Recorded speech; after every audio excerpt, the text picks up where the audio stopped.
कि महीने में जो हर महीने शिवरात्रि आती है, मैं महीने की हर महीने जो शिवरात्रि आती है उस शिवरात्रि पर अपने गमले में, घर में जो मिट्टी हो, गमले में मिट्टी हो, पेड़ पौधे की जो मिट्टी हो, अपने गमले की ही मिट्टी को वहीं पर ऊपर उठाकर उसी गमले के अंदर शिवलिंग बनाकर वहीं पर पूजन कर कर वहीं पर उसका विसर्जन कर दूंगी। उसका भी जो पुण्य है उतना ही मिलेगा जितना पार्थिव शिवलिंग के पूजन का।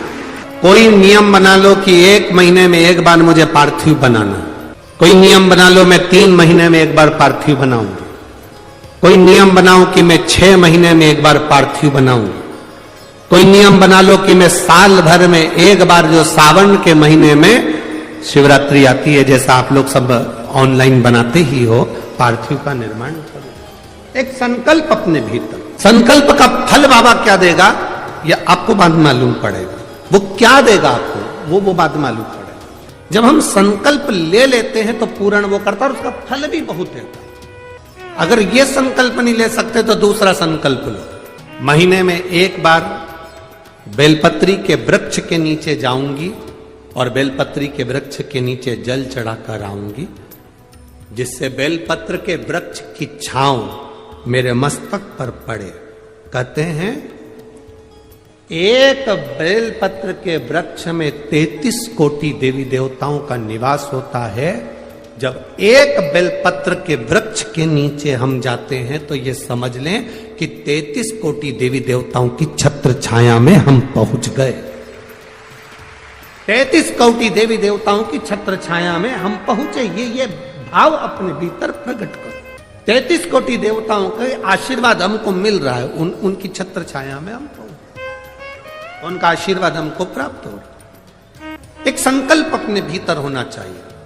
इंदुमती का संकल्प था शिवलिंग का निर्माण करना, पूजन करना, और उस शिवलिंग को जब तक वो विसर्जन नहीं कर देती तब तक वो बोलती नहीं, खाती नहीं, पीती नहीं।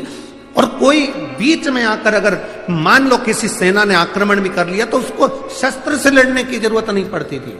राजा भीष्मक, विदर्भराज भीष्मक शस्त्र लेकर आगे नहीं बढ़ता था। केवल इंदुमती का जो शिवलिंग का विसर्जन करने जाती थी इंदुमती, उसके नेत्र की ज्वाला इतनी प्रबल होती थी कि सामने जो सेना आती थी वो जलकर राख हो जाती थी, इसलिए कोई आक्रमण नहीं कर पाता था। इंदुमती का इतना इंदुमती के संकल्प का फल था। इतना सहज है शंकर भगवान की भक्ति करना, शिव नाम लेना, राम नाम लेना, कृष्ण नाम लेना, भगवान की भक्ति को धारण करना, दत्त नाम लेना, कोई साधारण है?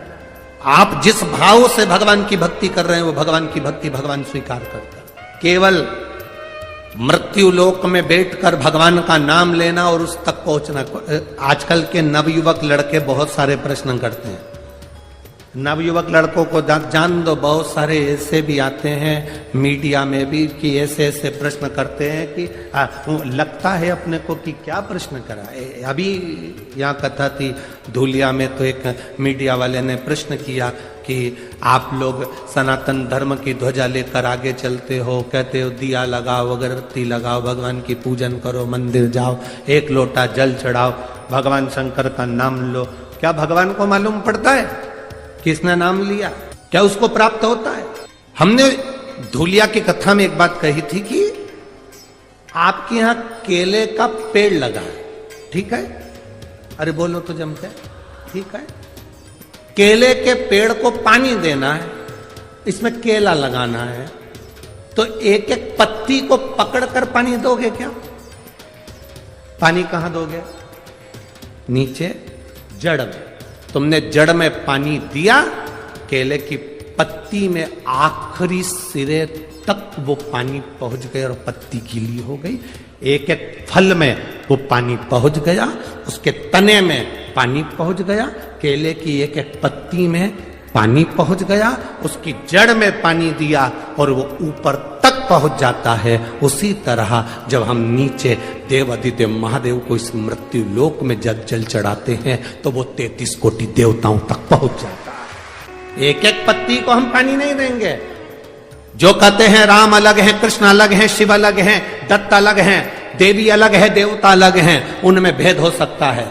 और शिव महापुराण की कथा कभी भेद करना नहीं सिखाती। शिव महापुराण की कथा कहती है शंकर भगवान के शिवलिंग पर जो जल चढ़ाते हो वो जल एक केवल देवादिदेव महादेव को नहीं मिलता, वो जल सारे 33 कोटि देवी देवताओं को प्राप्त होता है। ब्रह्मा विष्णु महेश तीनों उस शिवलिंग के अंतर्गत विराजमान है। माता पार्वती उस शिवलिंग के अंतर्गत विराजमान है। स्वयं गणेश कार्तिकेय वहीं विराजमान है। अशोक सुंदरी वहीं विराजमान है। जया विषहरा शामरीवारी दौतरी देव शंकर भगवान की 5 लड़कियां भी वहीं पर विराजमान हैं। और जहां से जल बहकर उत्तर की ओर जाता है, जितनी दूर तक जल जाता है उसमें 33 कोटि देवी देवताओं का निवास है। हमने जल केवल महादेव को दिया पर पहुंचा सबको। आप में से कितने लोग हैं जो शंकर जी को रोज 1 लोटा जल चढ़ाते हैं? उठाओ जरा, सभी हो, धर लो, वापिस धरो, वापिस धरो। बहुत बढ़िया, जाना चाहिए। तेरे मंदिर में आना मेरा काम है और मेरी बिगड़ी बनाना तेरा काम। ये उसके ऊपर निर्भर करता है। हमारा फर्ज है हम उसके दरवाजे तक जाएं। हमारा फर्ज है कि हम उसकी चौखट तक। एक विश्वास आपके भीतर हो, क्या देगा महादेव ये उसके ऊपर निर्भर है। अरे मेरी अमरावती की जीजियों और मेरे अमरावती के जीजाओं, एक बात अपने भीतर उतार कर रखना मेरी बेटी और मेरे बेटाओं, यहां आए हो खाली तो नहीं जाओगे, ये मेरा विश्वास कहता है। खाली नहीं जा सकते।